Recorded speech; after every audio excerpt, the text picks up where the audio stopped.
we have that the only solution for the cities are the public transportation.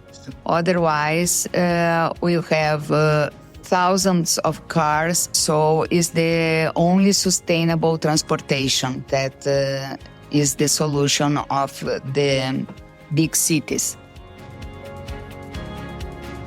This is Transit Unplugged. I'm Paul Comfort. Good to be with you on another edition of the world's leading transit executive podcast, Transit Unplugged. Today we're in depth in Brazil with Tula Vandaramatos, who is president of ATP Group, CEO of VTC, and a lot of other stuff that you're going to tell us about today. Thank you so much for being our guest today on the show. Thank you. I'm very happy to be here. So we are recording this live at the NTU conference in Brasilia, the capital of Brazil, where there are hundreds and hundreds of people here, of transit leaders. And I'm so excited to have you as one of our guests representing all of Brazil to our Transit Unplugged audience. Wow. Yeah. So great to have you with us. First off, Tula, tell us a little about yourself. Okay, I'm about 40 years in this business. We have a family company. My father started, and he came from Greece and began buying his first bus. And till he had 30 buses, he would do all the maintenance in the night and drive in the day. Oh, wow. So it was a hard path, and we inherited the company. And my mother is the president that helped him in the beginning. And you're located in Porto Alegre, which is in the southern part of Brazil, right? Yes, yes. Okay. And so did you get started in the business as a child? You brought your two grown children with you today. Are you getting them in the business? Yes. That's good. And did you start as a child? Did your mom and dad have you in the business? I started with 16, and by 19, I had big responsibilities in the business. Wow. And so what's happened since then? Tell us about where your company's grown and what you do now. Well, at that time, nobody would think about a woman in this business. It was only men. And then I had my father that it was very ahead of his time, and my mother also. And then I was practicing medicine in the Federal University, and there was a strike, and I asked my father in the breakfast, is there anything to do in the company? And he said, talk to your uncle. And then I began, and since there, I constructed a career all in transportation. Wow. And so tell me about your company now, your company, VTC. Okay, it's a company. We've had 134 buses. Okay. And after the pandemic, we are 80% of what we had before. Yes, that's happened to a lot of companies, hasn't it? Yes. Yeah. And here in Brazil, we have 5 people per bus because the transportation is much bigger than the individual transportation. So we have thousands of people that are transporting by buses. Yes. In the south part of Brazil, you also do some other stuff. Tell us about you're part of the National Association. Tell us some of that when you do. Well, I always thought bigger and did many graduations and also a negotiation course in Harvard. And then I had the chance to have a leadership in this field. And then I began in the consortium, that's a union of companies. I was reelected for the 3rd time to be the president of the association and the union of the companies that represent the companies with the workers. Okay. And how many bus companies are there in your city?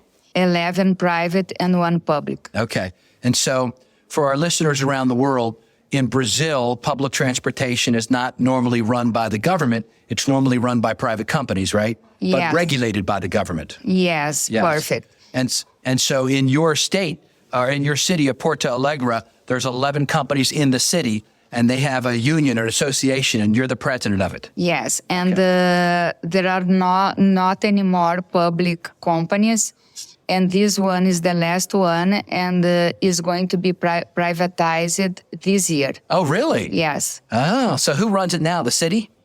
The city government runs that one company? Yes. And they're going to privatize it? They're going to outsource it? Yes, because the costs are 40% more than the private ones. Is that right? Yes. 40% savings if you have a private company run it. Yes. And the quality is still just as good or better, right? The safety, the on-time performance. Yes. The private are more competent in this field. Right. So let's talk about your association, your union a little bit. So there's 11 companies, and how does it work? Does like the presidents or the CEOs all meet on a monthly basis and talk about what's happening and vote on things? Or I'm not really familiar with it. So to explain to me how the association works. Sure. Yeah. We have a board council. I'm the president, and one of each region of the city, because we are in consortiums. And then with the pandemic, we had lots of decisions to do to survive. And then we are meeting regularly once a week. Once a week? Wow. And then I maintain them informed about everything that's happening. And so our decision is very fast, and we are all in the same page. And then we do these meetings online. And also the technician, the transportation engineers meet twice a week with the ticketing technicians. And then we have all the strategy of the sector in this association. Okay. Do you have, when you say ticketing, if somebody buys a ticket, can they use it for all your bus companies? Or is it individual just for your company? I got to buy another one for the other company. It's for the whole city, and there is integration also. That's good. And so if you get 2 buses or more, you have you pay less price. Do you all buy other things together, like fuel or insurance? Do you combine and integrate those, or does everybody buy their own fuel, their own insurance? Basically, what's inside the company is ruled for the company, and what is outside, we control. And so we do all the deals with the public administration. Oh, with the government. Yes. Let me ask you one more question about your association, your union of company. Is there a national union of all these cities? Tell me about that. Yes, and there is where we are here. Oh, okay. That's what this is all about. Is all about. This conference. What, NTU is the National Transportation of Unions? Yes. Oh. So NTU once a year do a big fair, and with all the unions, the companies, the Congress that I told you. Oh, yes. And then this association, National Association, have a very important paper in our system. And they do the relation with the national senator. The government. All the government. Yes. Yes. So this big NTU, your big association, they work closely with the national government? Sure. Yeah, and that's why you got the Speaker of the House of Representatives to come in and speak here. Yes, Yeah, that's great. And you work with the president and all those people, too, to try to make sure that they're supporting public transportation. So how do you make money as an operator? Just from the fare box? Maybe some advertising? No, we have a fare, but now after the pandemic and the people, the clients were less, because of the pandemic time. Right. And then we are migrating for a kilometer cost. We are going to be paid by kilometer. By the government? Yes. And then now we have subsidy. For the first time since the pandemic? In Porto Alegre, yes. Yes. Is the city doing it? Is the city subsidizing? Yes, yes. The public transportation, the urban, is the responsibility of the city hall. Okay, very good. What about the national government? I understand that at this conference, the Speaker of the Assembly came and said they're going to try to put some money in from the federal government? Yes, began in last year. Here, the elder people above 60, they have the right to go to the buses without paying. Right. This is in our constitution. And then now they are taking this responsibility and paying for the elder people. Okay. So it's the first time that our federal government helping the cities, because the cost now is too high.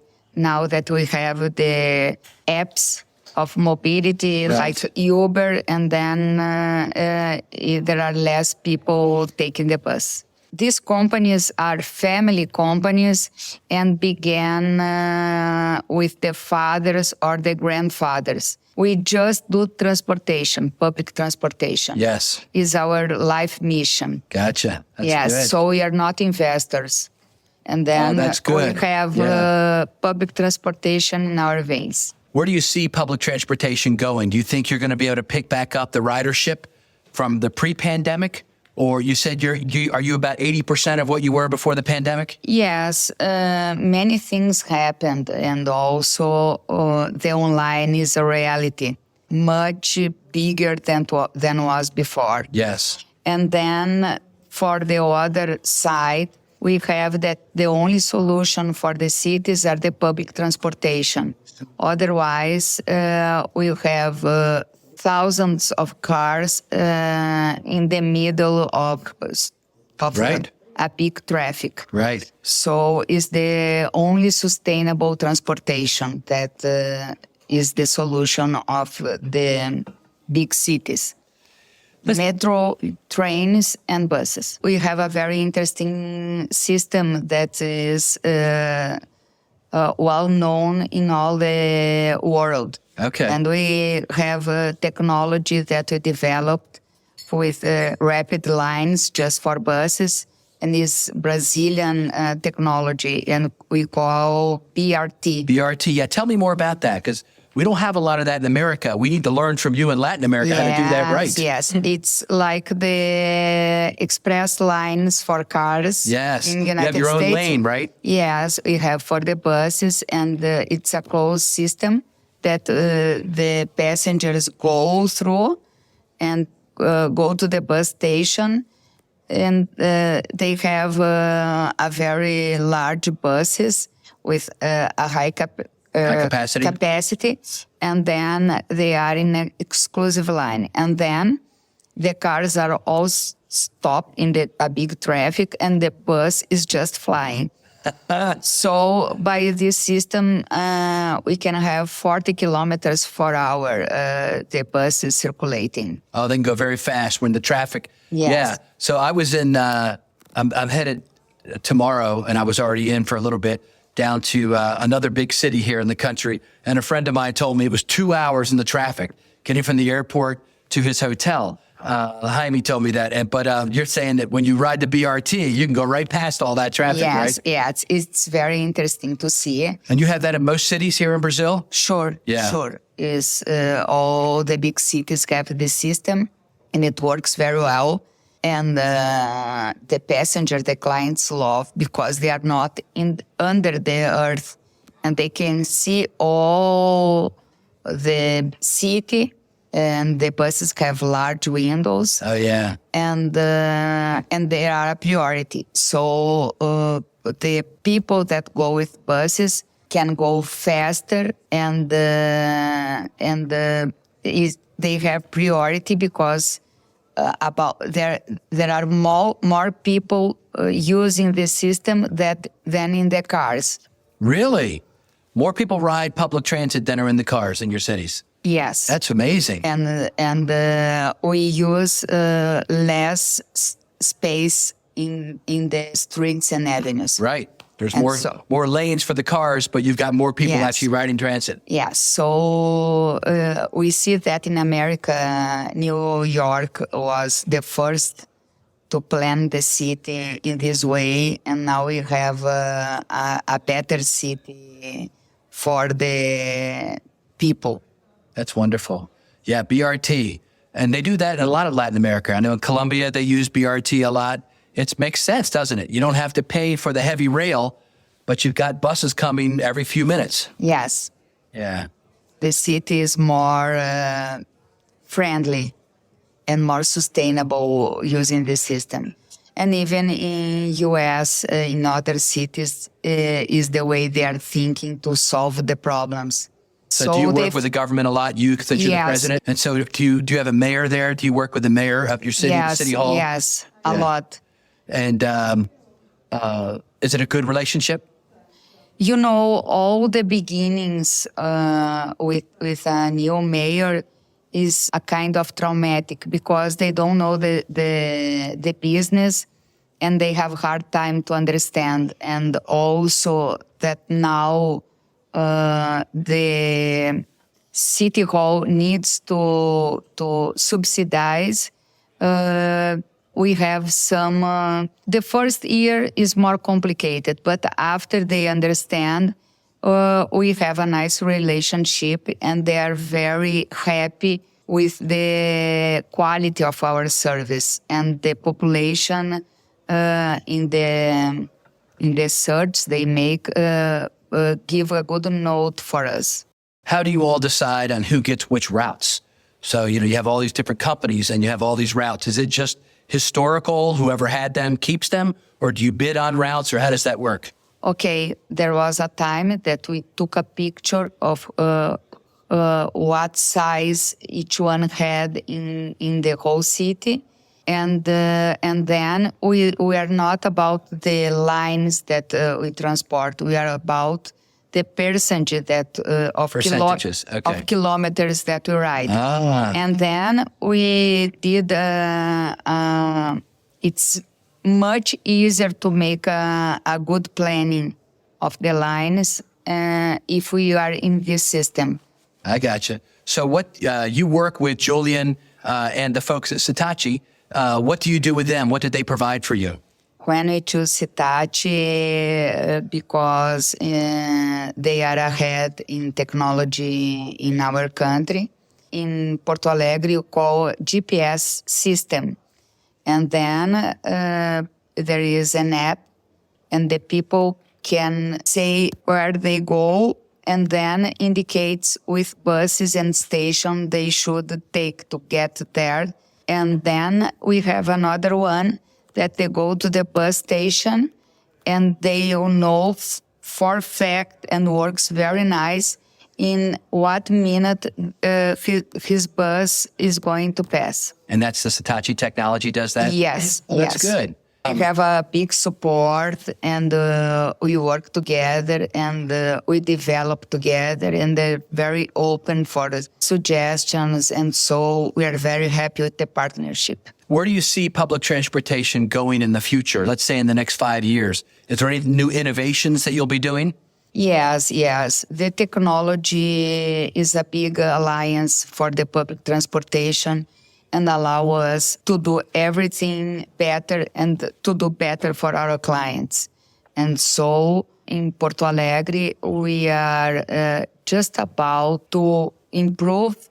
And in the next year, who wants to ride a bus, he's going to enter in the local system that's called Tree. And then he have all the options he needs. If he wants to buy one ticket, if he wants the card, we are going to provide to the address that they want. And there they have the lines, the programmation of the lines.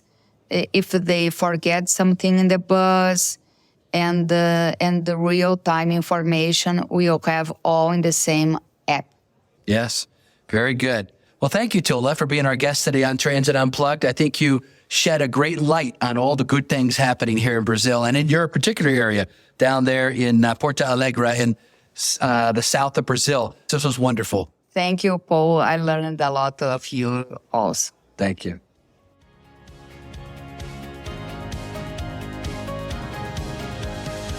Hi, I'm Elea, Carey, a communications consultant who loves working with public transit agencies.